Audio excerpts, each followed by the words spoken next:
They're not the biggest falls in the world, not by a long shot, but they're certainly among the most famous. Niagara Falls attracts millions of visitors from around the world every year. People come for the history. They come for the romance. They come for the spectacular view. But some people just can't get close enough. This is What If, and here's what would happen if you fell into Niagara Falls. There are 3 different waterfalls that make up Niagara Falls, but the one that gets all the attention is the Canadian Horseshoe Falls. The Canadian Horseshoe Falls is about 57 meters tall and 670 meters wide. Water rushes over its edge at a peak speed of 109 kilometers per hour, dumping about 2.8 million liters of water over its edge every second.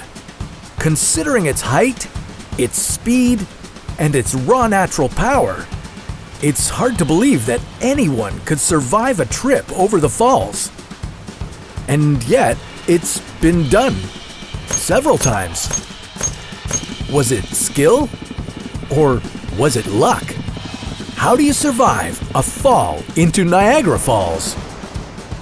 The first person to survive a trip over Niagara Falls was Annie Edson Taylor. In 1921, on her 63rd birthday, she crawled into an oak and iron barrel and floated right over the edge of the falls.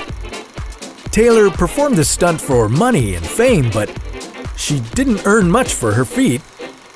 Nonetheless, daredevils seeking to follow in her footsteps were not deterred. In 1928, for example, Jean Lussier went over Niagara Falls in a 182-centimeter rubber and steel ball lined with 32 inner tubes. Lussier survived the fall and spent the rest of his life selling souvenirs to tourists. Not all the daredevils were as lucky as Taylor and Lussier. In fact, of the 16 people who've tried to beat the falls, just a little more than half have lived to tell the tale. To date, only 5 people have survived an unprotected fall down the Canadian Horseshoe Falls. The first and youngest was Roger Woodward in 1960. He was only 7 years old at the time when a boating accident caused him to be swept overboard and over the edge of the falls. Woodward was rescued shortly after and made a full recovery after spending just 3 days in the hospital being treated for a concussion. Today, that event is still referred to as the Miracle at Niagara. Most rescuers and experts at Niagara consider unprotected survival stories to be blind luck. But there are some strategies that might just save your life if, for any reason, you find yourself hurtling 109 kilometers per hour in freezing cold water towards the edge of a 57-meter drop. The first thing you need to remember just before you go over is to take a really deep breath.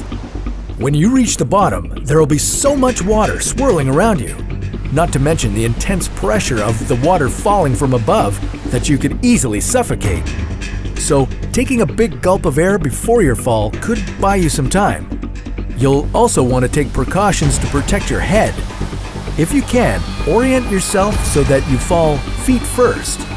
Then, you'll want to wrap your arms around your head with your elbows over your nose and clench your eyes and mouth shut as tightly as possible.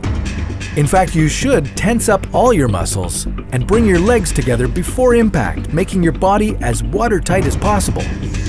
You're already incredibly lucky if you survive the fall, but that doesn't mean your ordeal is over. The water temperature below the falls is around the freezing mark, which gives you about 15 minutes to get out of there before hypothermia kicks in.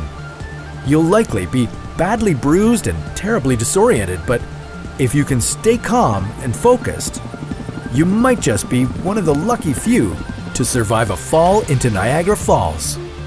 Of course, the best way to survive is to pay attention to the warning signs and respect the safety rails. After all, the falls are huge. Do you really need to risk your life to get a closer look? Then again, people have survived crazier falls. Can you believe anyone could survive falling out of an airplane? Well, that's a story for another What If.